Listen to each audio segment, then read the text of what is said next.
განვითარება შედარებით დასტაბილურდა აჭარაშიც, გზების დიდი ნაწილი გაწმენდილია, თუმცა ამ მიმართულებით გარკვეული პრობლემები მაინც რჩება.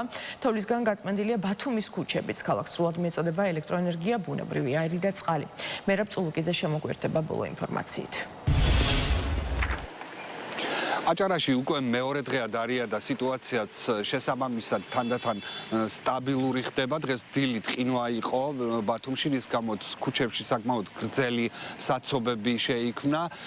ქუჩების უმრავლესობა ამ დროისთვის გაწმენდილია, მოძრაობს საზოგადოებრივი ტრანსპორტი, თუმცა რჩება ძველ ბათუმში და ასევე ქალაქის პერიფერიებში ვიწრო ქუჩები, რომლებიც ამ დრომდე არის გასაწმენდი. ჩვენ ახლა მაგალითად ძველ ბათუმში ვიმყოფებით ფარნავაზ მეფის ქუჩაზე, რომელიც ასე გამოიყურება, თუმცა ამბობენ მერიაში, რომ დღის ბოლომდე ამ პრობლემას გადაჭრიან. ასეთ ქუჩებზე ჭირს არა მარტო მოძრაობა, არამედ ვერ ხერხდება ნაგვის გატანაც.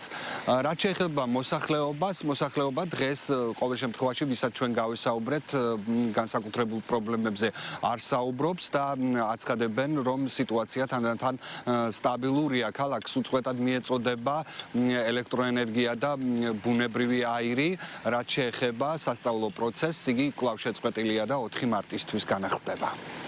ეს ცოტა მოყინულია, ისე ეგეთი ბუგაროკები იყო, მაგრამ გასწორთ.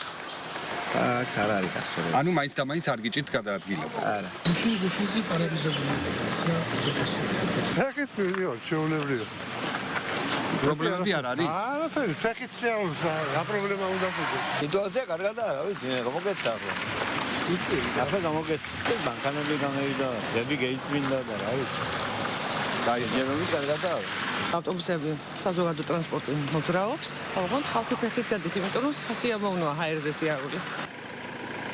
თანდათან სტაბილურდება სიტუაციაც ასევე მაღალმთიან აჭარაში, სადაც თოვლის საფარმა 2 მეტრს მიაღწია. ამ დროისთვის მოსახლეობას უწყვეტად მიეწოდება ელექტროენერგია და მიმდინარეობს გზების გაწმენდაც, თუმცა რელიეფიდან გამომდინარე რჩება ადგილები, რომლებიც ამ დრომდე მოწყვეტილია ადმინისტრაციულ ცენტრებს. მერაბ წულუკიძე მოგვეწოდა აჭარიდან ბოლო ინფორმაცია.